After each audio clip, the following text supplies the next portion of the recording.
சரி. நம பார்வதி பதலே ரஹர மகாதேவ. தென்னாருடைய சிவனே போற்றி, எந்நாட்டவர்க்கும் இறைவா போற்றி. காவாய் கனகத்திரளே போற்றி, கைலை மலஜானே போற்றி போற்றி. மங்களம் பார்வதீசாலே மாணிக்குழி க்ஷேத்திரவாசினே அம்புஜாட்சி சமேதாலே வாமனபுரீசாய மங்களம். இத்தலம் கடலூர் மாவட்டம், கடலூர் வட்டம், திருமாணிக்குழி திருத்தலம். இறைவன் அருள்மிகு வாமனபுரீஸ்வரர் அன்னை ஸ்ரீ அம்புஜாட்சி ஆலய மகிமை. இந்த ஆலயம் இந்த பூமியிலேயே ஒரு விசேஷமான ஆலயம்னு தேவர்களால் போற்றப்பட்ட ஒரு சிவாலயம். பூவுலகத்தில் இந்த மாதிரி ஒரு ஆலயம் வேறு எங்கேயும் கிடையாதுன்னு ரிஷி முனிவர்களும் தேவாதி தேவர்களும் போற்றின ஒரு புண்ணிய திருத்தலம் இந்த திருமாணிக்குழி திருத்தலம். இத்தலத்திலே இறைவன் சதா காலமும் அம்பிகையோடு இணை பிரியாமல் ஏகாந்தமாக ஒன்றாக இருக்கிறதாக புராணம். அதாவது மூலக்கருவறையே பள்ளியறையாக கருதப்படுற ஸ்தலம். மற்ற ஊர் மாதிரி இங்கே பெருமான சதா காலம் நேர்முகமாக தரிசிக்க முடியாது. தரிசன காலம் 2 வினாடிகள் மட்டுமே. என்ன காரணம்னா, இந்த பூலோகத்தில் எல்லா விதமான உயிரினங்களையும், பஞ்சபூதங்களையும், 4 வேதங்களையும், 12 திருமுறைகளையும் அனைத்தையும் உத்பவம் செய்ய வேண்டிய, அதாவது படைக்கும் தொழிலை மேற்கொண்டு பெருமாள் இத்தலத்தில் கோவில் கொண்டார். இத்தல நாயகன் இங்கே கோவில் கொண்டதுக்கு அப்புறம் தான் இந்த 14 உலகமும் இங்கே புதிதாக படைக்கப்பட்டதாக தலப்புறான். திருவரையில் பார்த்தீங்கன்னா இறைவனோடு இறைவி ஏகாந்தமாக இருக்கிற சன்னதி. இந்த ஸ்தலத்தில் மற்ற சிவாலயம் மாதிரி தனிப்பட்டு பள்ளிகிற சன்னதி கிடையாது. மூல கர்ப்பகிரகமே பள்ளிகரையாக கருதப்படுற ஸ்தலம்.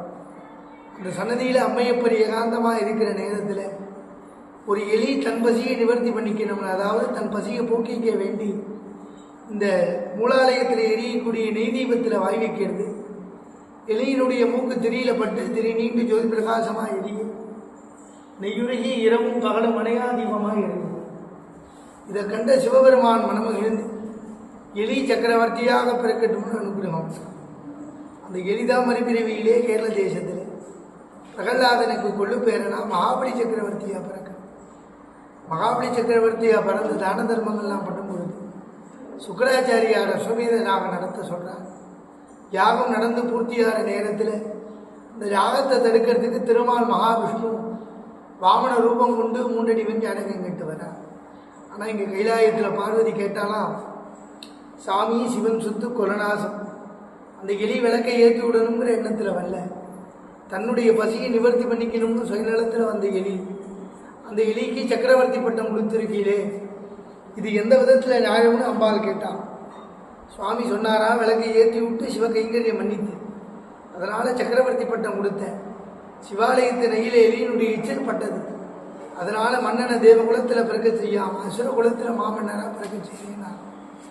அரக்கனாக பிறந்தால் ஒரு ஜென்மாவில் பண்ண சிவபூஜையினுடைய பலன் மகாபலி சக்கரவர்த்தி நல்லாட்சி புரிய அந்த யாகத்தை தடுக்கிறதுக்கு திருமால் வாமன ரூபம் கொண்டு 3 அடி வெஞ்சு அடக்கம் கேட்டனுக்கு சுக்கராச்சாரியார் தடுத்தும் கேளாமல் மகாபலி சக்கரவர்த்தி 3 அடி வெஞ்சு அடக்கத்தை கொடுக்குறார்.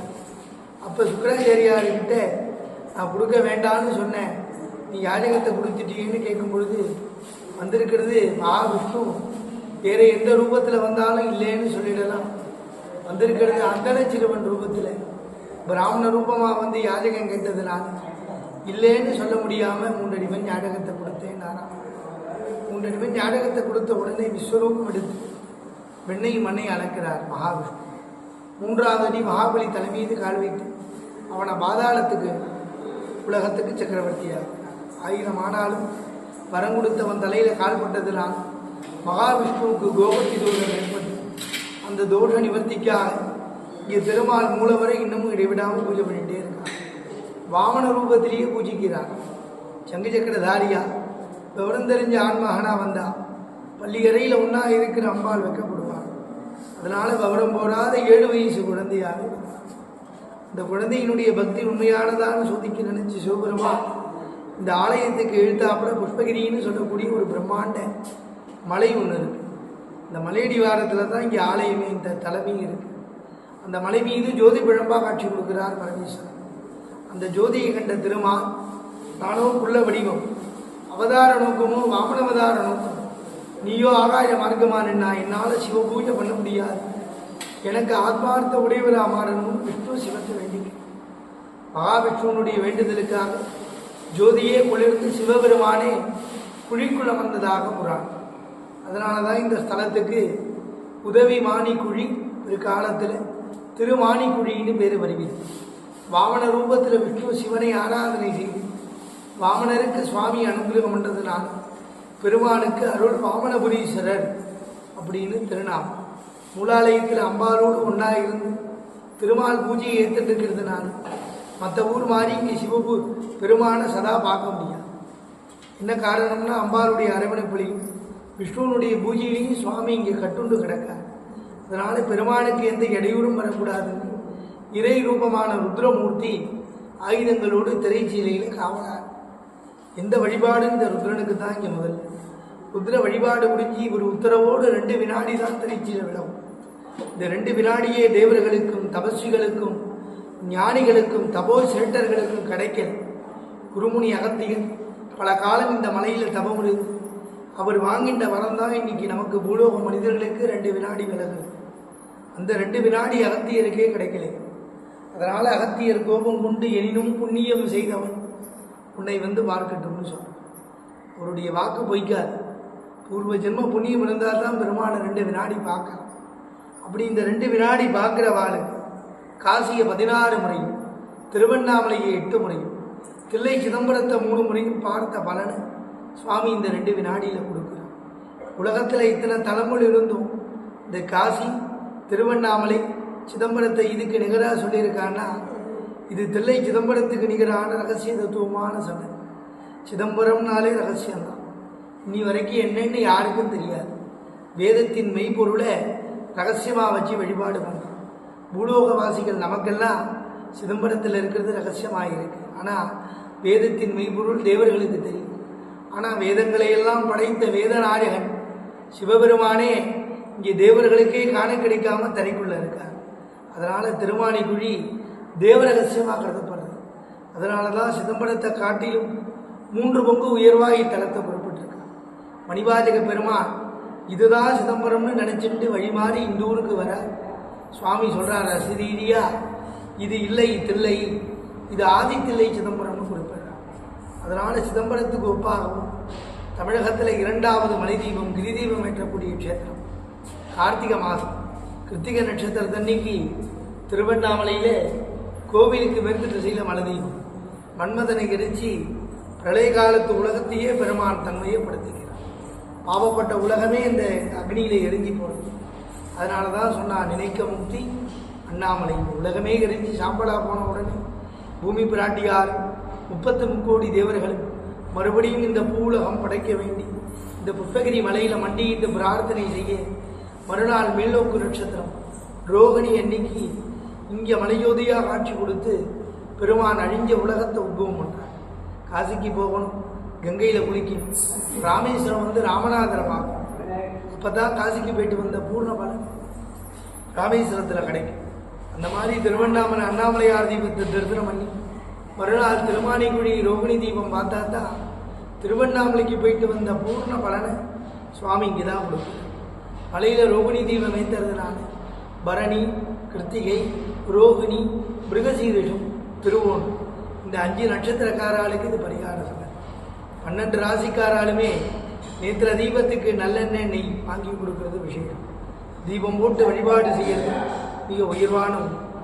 காசிக்கு நிகராக இத்தலத்தை குறிப்பிட்ட காரணம் காசி கேத்திரத்தில் இறைவன் பிரம்ம கபாலத்தை கையில் தாங்கி காசிமா நகரமே அழிஞ்சு திரிஞ்சு அன்னபூரணி அன்னமிட்டதாக புராணம். அப்படியாக இறைவன் பிரம்மகபாலத்தோடு வந்ததுனால காசியில் காபாலிகரை பார்க்கலாம். பெருமான் நிர்வாணதாரியா பிக்ஷாடனரா வரா. இது தன்னால் படைக்கப்பட்ட உலகம், தன்னால் படைக்கப்பட்ட இந்த புண்ணிய தலத்தில் தன்னாலான உதவி புரியணும்னு இறைவனே மனித ரூபம் கொண்டு 4 ரத வீதியும் நடந்து வந்து வீட்டுக்கு வீடு என்ன குறைன்னு கேட்டார். இதை நானோ எங்கள் அப்பாவோ தாத்தாவோ பெரியவா சொல்லலை. திருஞான சம்பந்தர் தன்னுடைய பாடல்லையே குறிப்பிடுறார். சோதிமிகு நீரதனையும் பூசியொரு தோளுடை புனைந்த தருவே. ஜோதி சுரூபமாக பூலோகத்துக்கு வந்த பெருமான் உடலெல்லாம் சுடுகாட்டு சாம்பலை பூசிட்டு ஒரு தோல் உடையணிந்து சக்கரவர்த்தியா 4 ரத வீதியும் நடந்து வந்து தெருவே மாதர மனைதோறும் ஒரு பொன்னாட்டிக்கிட்டே குசலம் கேட்டார். உனக்கு என்ன குறை சொல்லு, நான் நிவர்த்தி பண்ணுறேன்னு இறைவன் கேட்டு உதவி புரிஞ்சதுனால பெருமானுக்கு ஒரு யுகத்தில் அருள் உதவி நாயகன் அப்படின்னு சிறப்பு பேர் கொண்ட பெருமான்.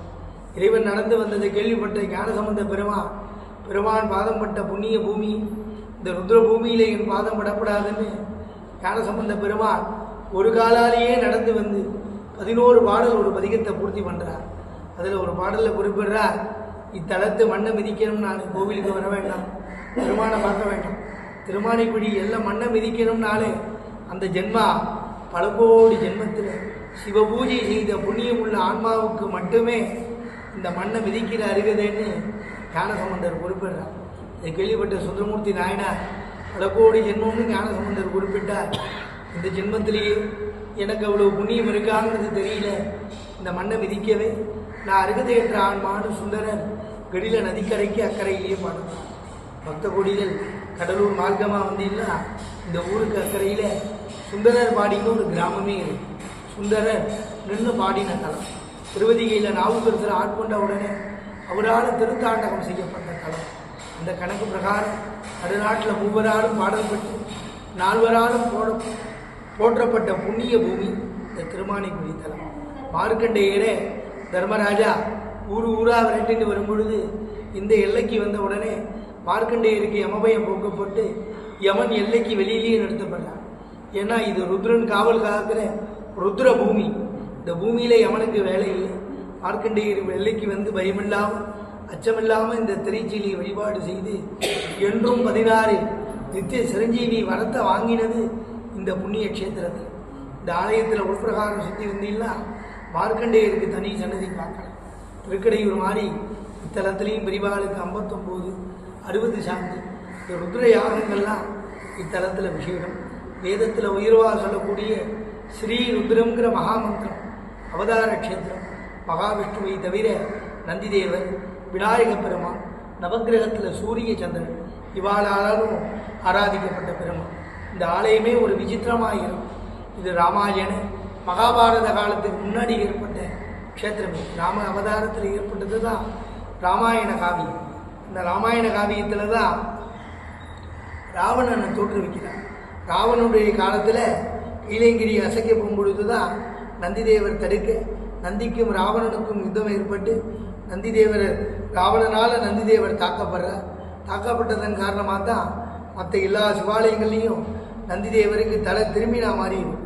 இது ராமாயணத்துக்கு முற்பட்ட க்ஷேத்திரம். இது பிரளய காலம், கல் தோன்றா மண் தோன்றா காலத்துக்கு முன்னாடி, வேத காலத்துக்கு முன்னாடி ஏற்பட்ட பெருமாள். அதனால தான் இங்கே இருந்து தான் சதுர் மறைகளையுமே சுவாமி படைத்ததாக இத்தல புராணம் குறிப்பிடுது. இந்த ஸ்தலத்தில் நந்திதேவரை பார்த்தீங்கன்னா நேருமுகமான பார். அதனால் இந்த ஸ்தலத்தில் நந்தியின் பெருமான பிரதோஷத்தன்னைக்கு தரிசனம் பண்ணுறவாளுக்கு பூலோகத்தில் இருக்கக்கூடிய அனைத்து ஆலயங்களையும் பிரதோஷ தரிசனம் பார்த்த பலனும், அதே நேரத்தில் பெருமான தரிசனம் பண்ணுறவாளுக்கு மகாபலி விட்டுட்டு போன அஸ்வமேத யாகத்தின் பூர்த்தி பலன் அவளை அடைகிறதாகவும் தல புராணம் குறிப்பிடுறது. சுவாமி ரொம்ப விசேஷமான மூர்த்தி. இந்த க்ஷேத்திரத்தில் ஒவ்வொரு மூர்த்தியுமே விசித்திரமாக இருக்கும். தட்சிணாமூர்த்தியை பார்த்தீங்கன்னா தென்முக கடவுள் 5 ரிஷியோடு இருப்பார். மற்ற ஊர்லலாம் 4 ரிஷி, இங்கே 5 ரிஷியை பார்க்கலாம். மற்ற ஊரில் மேதா தட்சிணாமூர்த்தி, இந்த ஊரில் தாத்தா கொடை வல்லலாக இருக்கார், தாத்தா குருவாக இருக்கார். அப்படியே பிரகாரம் வந்தீங்கன்னா தர்மசாஸ்தா பாலசாஸ்தாவை குழந்தையாக பார்க்கலாம். என்ன காரணம்னா ஹரிஹரன் உள்ள ஒத்துமையாக இருக்கிற க்ஷேத்திரம். அதனால் பாலசாஸ்தா சன்னதியை தொடர்ந்து பிரகாரம் வந்தீங்கன்னா பிரத்யட்ச ரூபமாக ராஜதுர்கை, எந்த ஊர்லேயும் இல்லாத ஒரு விசித்திர துர்கை இந்த க்ஷேத்திரத்தில் பார்க்கலாம். இந்த ஊரில் துர்கைக்கு கையில் தாமரப்பூவோடு மகாலட்சுமி அம்சமாக இருக்கிற துர்கை, பிரயோக சக்கரத்தோடு துர்கையினாலே எருமை மாடு மகிஷனுடைய தலைமையை நிற்பா. இங்கே துர்கை தாமரப்பூவில் நிற்பா. என்ன காரணம்னா மகிழாசுர வதத்துக்கு முன்னாடி ஏற்பட்ட மகா மாயா இந்த சன்னதியில் துர்கையாக இருக்கிறதாகும். இன்றைக்கி துர்கைக்கு ராகுகால வழிபாடு சிறப்புன்னு சொல்லுவாங்க. ராகுகால வழிபாடு ஏற்படுறதுக்கு முன்னாடி ஏற்பட்ட துர்கை இந்த ஆலயத்துக்குள்ளே வந்துட்டா ராவுகாலம் யமகண்டம்ங்கிற நாழிகைக்கு பவர் கிடையாது. ராவுகால யமகண்டமே இந்த கோவிலுக்கு கிடையாது. அப்பேற்பட்ட ஒரு புண்ணிய க்ஷேத்திரம். அப்படியே வந்தீங்கன்னா தென்முகமாக பைரவமூர்த்தியை பார்க்கலாம். பைரவர் சொர்ணத்தை ஆகர்ஷணம் பண்ணக்கூடிய சொர்ணாகர்ஷண பைரவராக உட்பிரகாரத்தில் அனுகிரகம் பண்ணார். இந்த ஸ்தலத்தில் அப்படியே வெளிப்பிரகாரம் வந்தீங்கன்னா ராஜகணபதி, பக்தர்கள் கேட்டதை கொடுக்கக்கூடிய பரிபூர்ணமான கணபதி. இந்த விநாயக பெருமான் என்ன விசேஷம்னு கேட்டீங்கன்னா எல்லா ஊர்லேயும் பெருச்சாளி வாகனம் பிள்ளையாரை பார்த்தா மாதிரி இருக்கும்.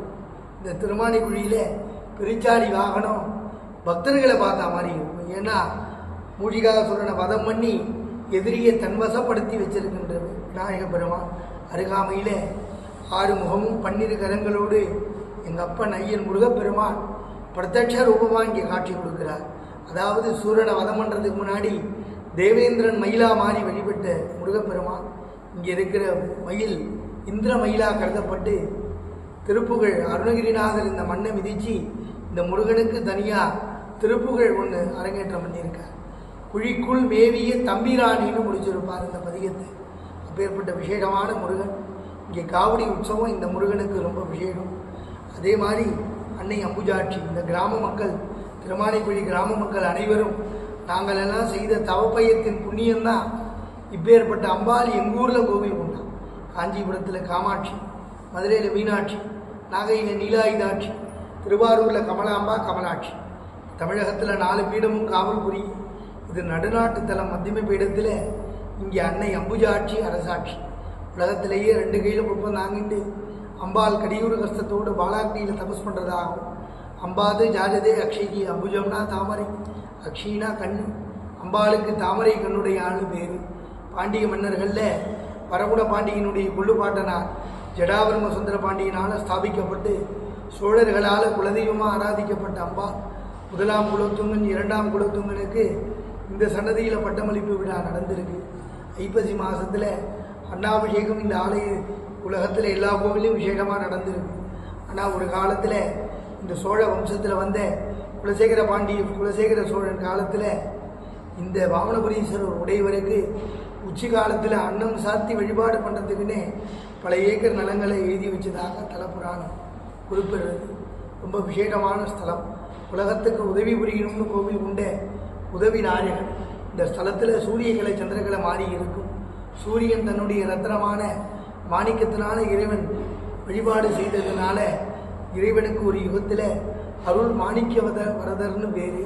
சுவாமி உள்ள பள்ளிகர தத்துவமாக இருக்கிறதுனால நடுநாட்டில் திருமண தடை, குழந்தை பேர், கணவன் மனைவி ஒன்றும் பித்தர்கள் சாபத்துக்கு இது பிராயச்சித்தமான ஸ்தலம். ஆண்டுதோறும் கார்த்திகை மாதம் தீபத் திருவிழா. அண்ணாமலையார் தீபத்துக்கு மறுநாள் ரோகிணி எண்ணிக்கை எங்கூர் மலையில் ஜோதியாக காட்சி கொடுக்கறதாக புராணம். அதுதான் இந்த ஸ்தலத்தில் பிரம்மோற்சவம். அதனால் ஜோதி சுரூபமாக இறைவன் நமக்கெல்லாம் அனுகிரகம் செய்ய வேண்டி உதவி நாயகருங்கிற பேரோடு இருக்கார். அம்பாளுக்கு ஆடிப்பூரம் 10 நாள் இங்கே குடியேறும். ரொம்ப விசேஷமான தலம். ஆலயம் நடை திறக்கும் நேரம் காலை 8 மணி முதல் 11:30 மணி வரை, மாலை 5 மணி முதல் 8:30 மணி வரை ஆலய நடை திறந்திருக்கும்.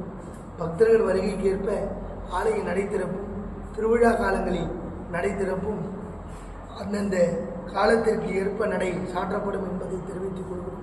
கடலூர் மாவட்டம் திருமானிக்குழியிலே இத்தலம் விசேஷமாக இருக்குது. கடலூர்லேருந்து சுமார் 10 கிலோமீட்டர் தொலைவில் இந்த ஆலயத்தை வந்து அடையலாம்.